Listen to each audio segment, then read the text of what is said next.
What's up, YouTube viewers? I am making this video hopefully to appeal to some of the people that are currently subscribed to me.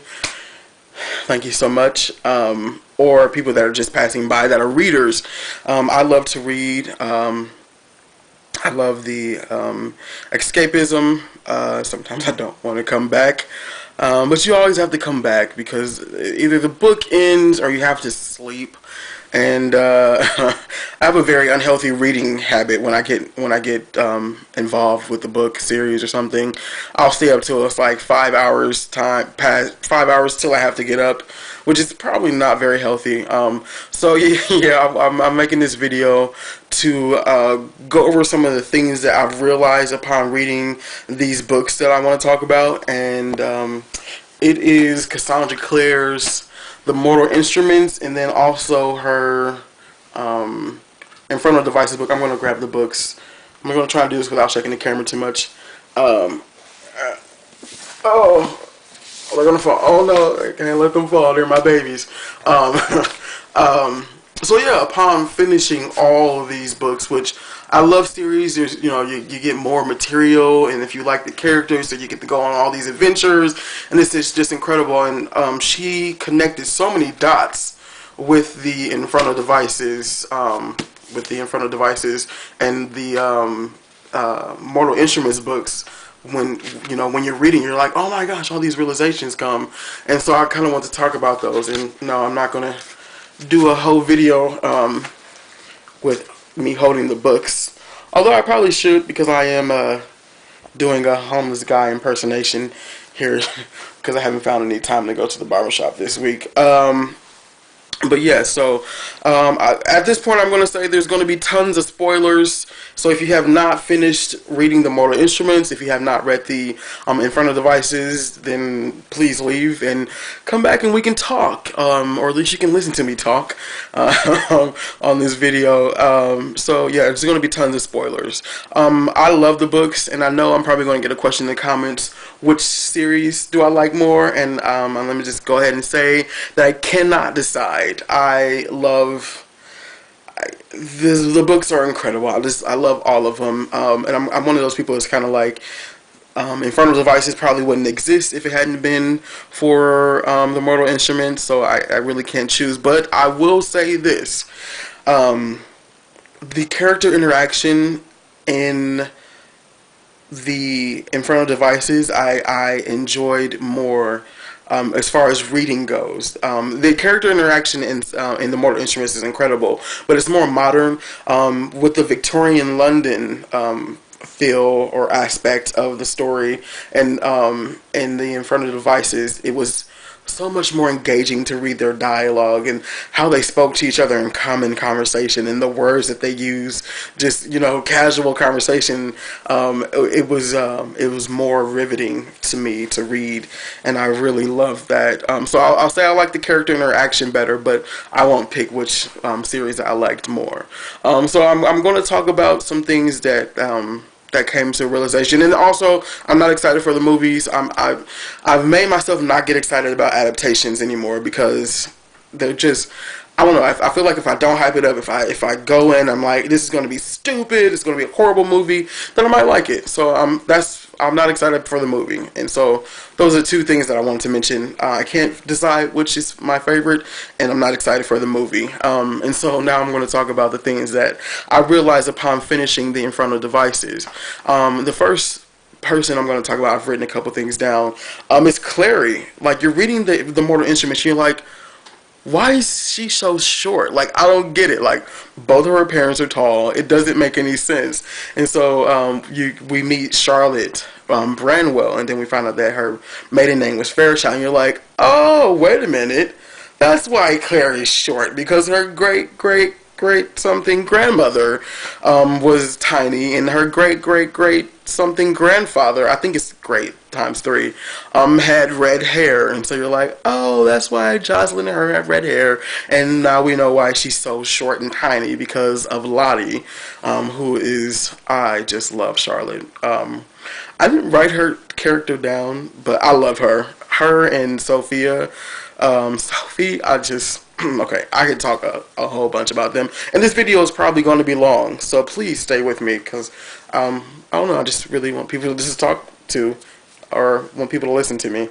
So I really don't have much more written down about Clary. I'm going to move on to Jace, Morgenstern, Waylon, Herondale, Lightwood.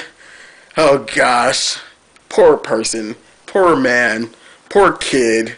He, like, you were just like, whose kid is he? Like, you're reading, like, he's not, once you find out he's, you know, not Valentine's kid, you're like, whose kid is he? Did he just get created out of thin air? And right now he's a Lightwood. But speaking of Lightwood, he's actually related to them, because Will and Tessa are his great-great-great-grandmother and grandfather. I think it's three. Back three. I looked at the family tree, and so Will is a Herondale, but his brother married a Lightwood, and so yeah, they're actually cousins, and so it's actually like he belongs with them, you know.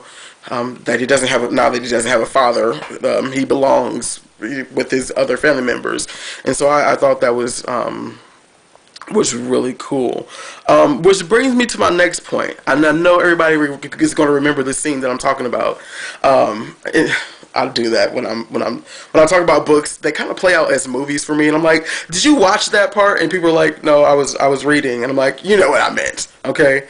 But that scene where Jace is like talking to Clary, or in this situation, he's seducing her in City of Glass, and he's like, "Oh, I know why I want you to, you know, follow me into this incest love.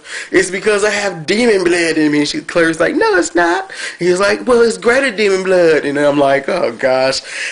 This book tested my morality so much, because in that scene, I'm like, anybody watching, just get it in. Just get it in. Just once. Just once. Just once. No, I'm not going to tell nobody. So I'm like doing this. I was so relieved when I found out they were not brother and sister, because I was like rooting for them to do something. I'm like, they're brother and sister, dude. But okay, I'm sorry, back to the point. He's like, "Oh, I'm in love with you because I'm infected with greater demon blood." And we find out, of course, that he's not infected with greater demon blood. At least he doesn't have that blood in him because of Valentine. But his great-great-great-grandmother is half greater demon and half shadow hunter, so he actually does have demon blood. But it's, you know, far back. I thought that was a ironic thing and funny, how he does have demon blood in him, but it wasn't affecting his decision to be in love with the wrong person per se. And then also I feel as though if Valentine hadn't messed with him, you know how his mom was pregnant, he was giving her the angel blood, that he would be a spitting image of Will. Like, he would look just like him. And I think Magnus said something like, "Oh, you have the blue eyes and the black hair," but that Jace over there, he's like Will personified. So I think he would be his twin, his great-great-grandfather's twin, if he hadn't been infected or blessed, I guess you could say, since it is angel blood, blessed with more angel blood. I think his eyes will be black and his hair, I think his hair will be black and his eyes will be blue like Will, and that would be amazing, but it's not. So but to further proof that he is related to the Lightwoods, Isabel wears that ruby that Magnus gave to Will. And of course, Magnus gives it to Will, and then Will gives it to Cecily. I want to call her Cecily. I think it's Cecily, but he gives it to her, and now it's like a family heirloom. And so I guess they haven't really looked at a family tree and come to that realization yet. But she wears basically she wears something that her great uncle had, which is her Will's grandfather, and all those things connect. And I think it's incredible that Cassandra Clare does that.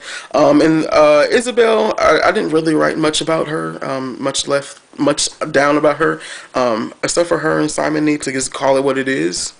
Because I mean, come on now. And I love her as a character. I think people dislike Isabel. I think she's a person. Gosh, sometimes I have trouble differentiating. I'm like, were you? No, this is not a real person. This is a person that's in a book. So stop speaking about them as they're real persons, as if they're real persons. But I think she's a character that just knows who she is, and that's not always appreciated. And sometimes she can come across a little mean, but that's who she is, and she doesn't change because she's like, oh, I offended this person. I love that about a person. So I personally love Isabel, and yeah, her and Simon just need to be BF and GF. It's getting old.